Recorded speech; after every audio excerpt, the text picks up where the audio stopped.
comment vont réagir les autres pays face à cette géopolitique fragmentée. Est-ce qu'ils vont mettre les bouchées doubles pour compenser l'absence des États-Unis? Que si la transition climatique ne s'effectue pas aussi dans les pays du Sud, ça risque de réduire à néant les actions qui ont été engagées jusqu'ici dans les pays industrialisés. François Gemène, bonjour. Bonjour Thomas.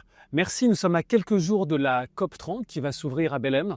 Vous étiez reparti de la COP29 un peu déçu, vous l'aviez dit, alors même qu'un agenda financier commençait à se discuter. Question pratique, quels sont les enjeux de cette COP30 dans le domaine financier, mais pas que, et qu'est-ce qu'on peut en espérer?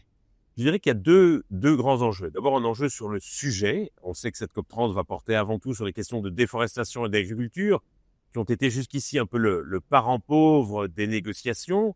On sait que le Brésil est très soucieux de montrer au monde qu'il a réduit la déforestation d'Amazonie, mais par contre, dans d'autres régions du monde, la déforestation progresse.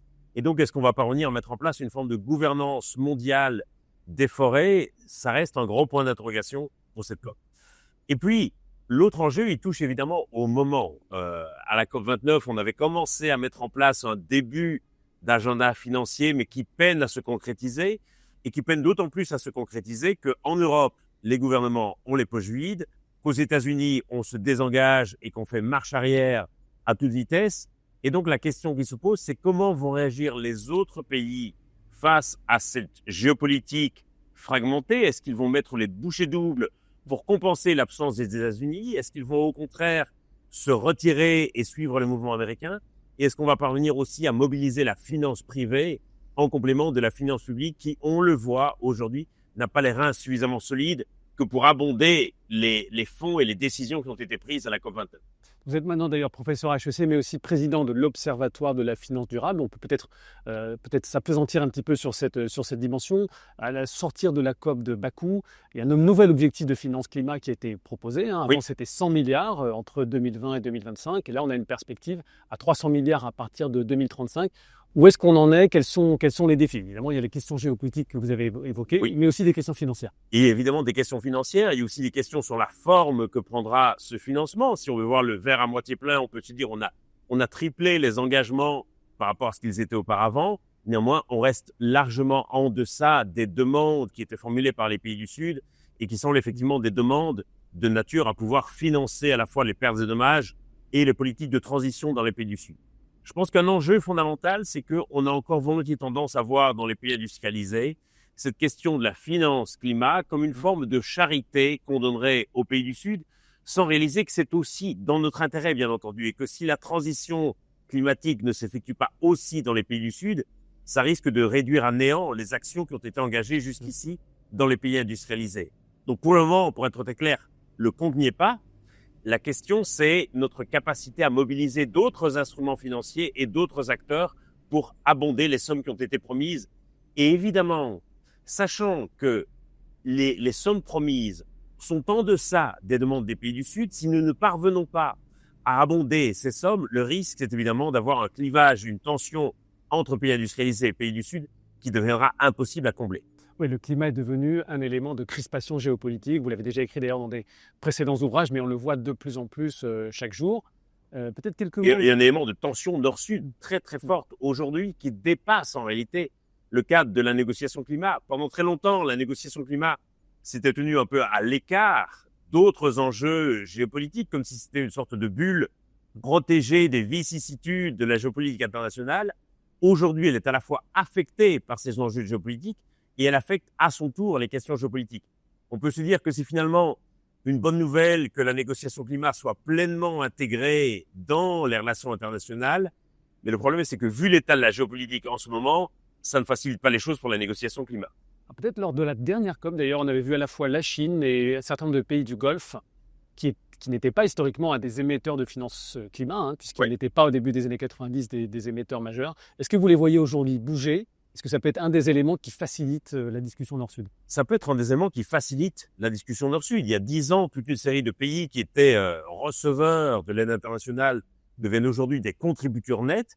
Ce sont généralement des pays qui ont évidemment davantage de ressources aujourd'hui parce qu'ils ont une croissance économique très rapide au cours des dernières années. Mais vraiment, je pense que ce qui changerait la donne, ça serait la capacité à engager la finance privée également sur la finance climat. Alors bon, la finance privée, c'est aussi une de vos nouvelles casquettes, donc à travers cet observatoire. Est-ce que vous pouvez nous en dire deux mots et la manière dont vous voyez l'articulation entre ces engagements publics et la mobilisation de la finance privée? On a vu qu'il y a une forme parfois de backlash de manière très claire aux États-Unis, dans une moindre mesure en Europe. Qu'est-ce que vous voyez comme évolution dans ce domaine? Effectivement, on voit aujourd'hui que on ne peut plus dépendre uniquement de la finance publique pour le financement de la transition climatique.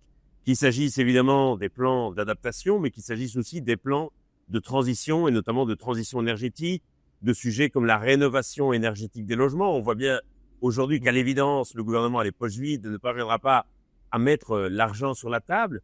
Et donc, il faut absolument être inventif et pouvoir mobiliser davantage la finance privée et notamment l'épargne des Européens qui représente 35 000 milliards d'euros. C'est un montant absolument considérable. Et ça peut être effectivement des produits d'investissement qui soient à la fois dans l'intérêt des épargnants et dans l'intérêt de la transition. Et donc, une de nos missions à l'Observatoire de la finance durable, c'est de voir comment on peut effectivement déployer des véhicules d'investissement qui permettent d'abonder les fonds nécessaires et qui soient dans l'intérêt des épargnants. Alors peut-être une question, peut-être un peu littéraire.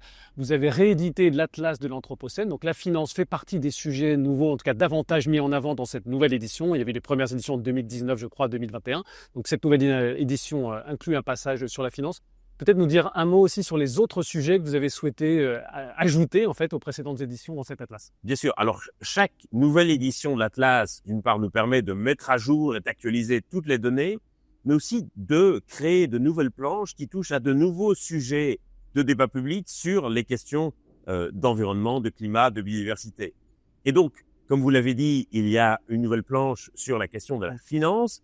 Il y a également des planches sur les questions de la voiture électrique, sur les questions des ressources minières. On parle beaucoup des terres rares, de l'épuisement des ressources.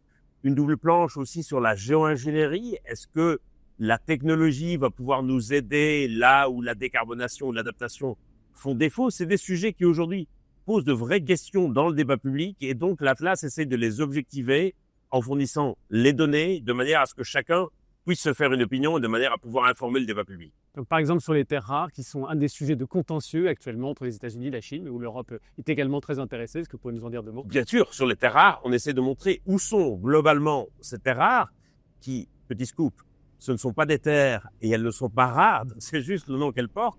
On montre où elles se trouvent exactement, quelle est leur valeur, quelles sont leurs possibilités d'exploitation et quel est aujourd'hui le jeu d'interaction et de rapport de pouvoir qui se noue au niveau international autour de ces terres rares. Merci beaucoup François Gemène, donc professeur à HEC, président de l'Observatoire de la finance durable, pour avoir exposé les enjeux de la COP et aussi présenté les grandes lignes et les nouveautés de l'Atlas de l'Anthropocène. Voilà, Merci à vous Thomas. Voilà, vous pouvez nous retrouver sur Savoir AFD, à la fois sur les réseaux sociaux et également sur notre chaîne YouTube. Merci beaucoup François. Avec plaisir.